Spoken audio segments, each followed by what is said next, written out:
Good morning student, I hope you all are doing well and today I am going to discuss with you last question from exercise 13.4 class 9th question number 9.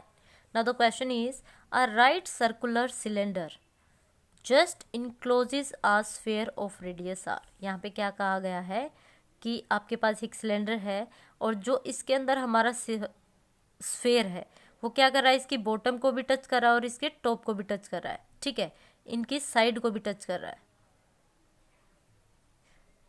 Are.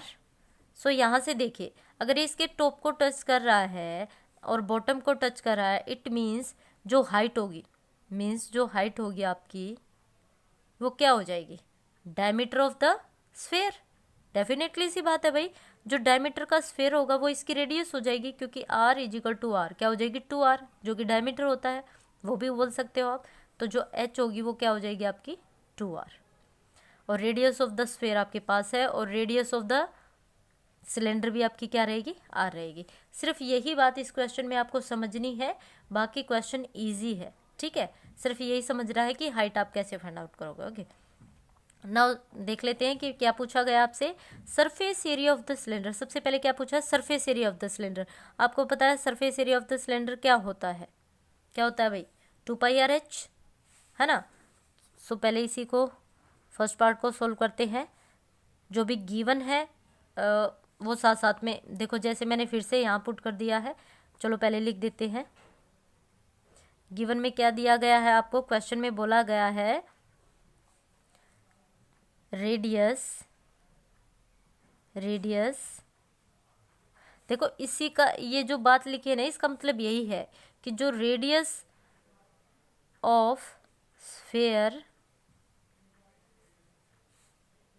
Late करके चलेंगे भाई, let radius of sphere is r, so height of the cylinder क्या हो जाएगी भाई, figure में बताया है क्या हो जाएगी, r plus r equal to 2r। Why, because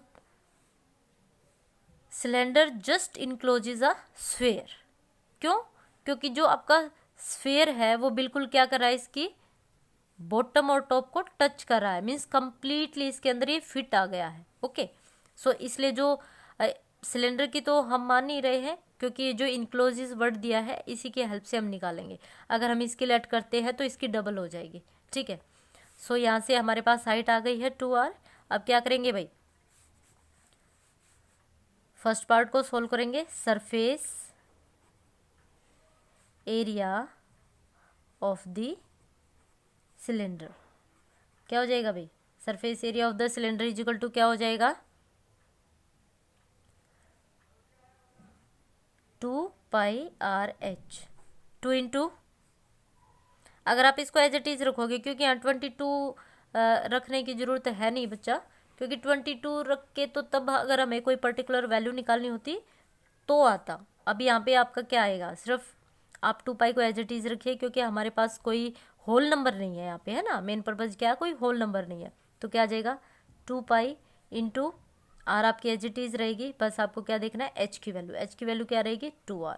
so आपके पास क्या आ गया भाई, 2 और 2 4π, आर और आर करेंगे तो क्या मल्टीप्लाई होके क्या हो जाएगा, r²। It means surface area of the cylinder क्या आ जाएगा, 4πr²। Surface area of the cylinder, देखो ये फॉर्मूला नहीं बना है, ध्यान रखना, कहीं सोचो कि तो स्फेयर का है और यहाँ पे मैम सिलेंडर का बोल रही है। अभी इससे हमें क्या पता चला है, इससे हमें ये पता चला है कि जो सिलेंडर का सरफेस एरिया होगा और हमारे स्फेयर का सरफेस एरिया होगा वो क्या होगा, इक्वल होगा, है ना। एक बात समझ में आई यहाँ से, ठीक है। Now come to the second part. Second part में आपसे क्या पूछा भाई, curve surface area of the cylinder, curve surface area of the cylinder. तो हमने पहले क्या निकाला है यहाँ पे,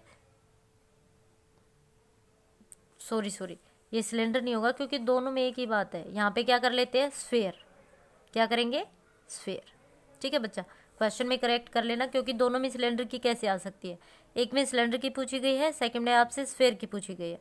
हाँ, अगर बुक में आपको यहाँ पे स्फेयर मिले और यहाँ पे सिलेंडर मिले तो कोई दिक्कत नहीं है, ये मत सोचना। क्वेश्चन ये आपका फर्स्ट पार्ट है, ये सेकंड पार्ट है, इससे कोई फर्क नहीं पड़ता, आपको सिर्फ क्वेश्चन समझना है, ठीक है। तो सरफेस एरिया ऑफ सिलेंडर हमारा क्या आ जाएगा भाई, 4 पाई आर स्क्वायर। ठीक है, अब क्या निकालेंगे, सरफेस एरिया ऑफ स्फेयर। आपको पता है स्फेयर का क्या होता है, 4 पाई आर स्क्वायर। स्फेयर का क्या होता है आपका 4 पाई आर स्क्वायर, ये तो आपको पता ही है डायरेक्ट, है ना। तो इसमें कुछ फाइंड आउट नहीं कर रहा, डायरेक्ट आपका फॉर्मूला पुट होगा, क्योंकि रेडियस तो हमने आर ही लेट करी है, 4 पाई की वैल्यू 4 पाई रहेगी। तो क्या आ जाएगा भाई आपका, यहाँ पे ये आपका आ गया, ये फर्स्ट पार्ट आ गया, ये सेकंड पार्ट आ गया। तो यहाँ से सोल्व करेंगे थर्ड पार्ट में, तो आपको क्या बतानी है, रेशो। तो रिक्वायर्ड रेशो क्या हो जाएगी आपके पास, रिक्वायर्ड रेशो इजिकल टू क्या हो जाएगी, surface area of sphere, surface area of sphere upon surface area of cylinder, surface area of cylinder. ठीक है, सो क्या हो जाएगी भाई, सरफेस एरिया ऑफ स्फीयर क्या था आपका 4 पाई आर स्क्वायर, पुट कर दीजिए 4 पाई आर स्क्वायर। क्या था भाई 4 pi r square. Surface area of cylinder क्या था आपका, ये भी 4 पाई आर स्क्वायर था, 4 pi r square. That means 4 pi r square से 4 pi r square cancel out हुआ, तो 1/1। तो रेशो क्या आ जाएगी आपकी 1:1। ये आपका क्वेश्चन था। फिर से बता देती हूँ, कुछ बच्चों को आदत होती है कि कहेंगे ये सिलेंडर बाद में है, ये स्फेयर पहले निकालना था। इससे कोई फ़र्क नहीं पड़ने वाला है, आप फर्स्ट पार्ट को पहले निकालो, सेकंड पार्ट को पहले निकालो, लेकिन जो बोला जा रहा है वो निकालो, इससे कोई फ़र्क नहीं पड़ेगा। ठीक है, सो यहाँ पे हमारा क्वेश्चन नंबर 9 कंप्लीट होता है बच्चे। आई होप आपको ये क्वेश्चन अच्छे से समझ में आया होगा। यहाँ पे हमारी एक्सरसाइज भी कंप्लीट होती है। सो नेक्स्ट वीडियो में हम अपनी नेक्स्ट एक्सरसाइज के साथ मिलेंगे और देखेंगे किस तरह से सोल्व करेंगे। So till then take care, bye bye.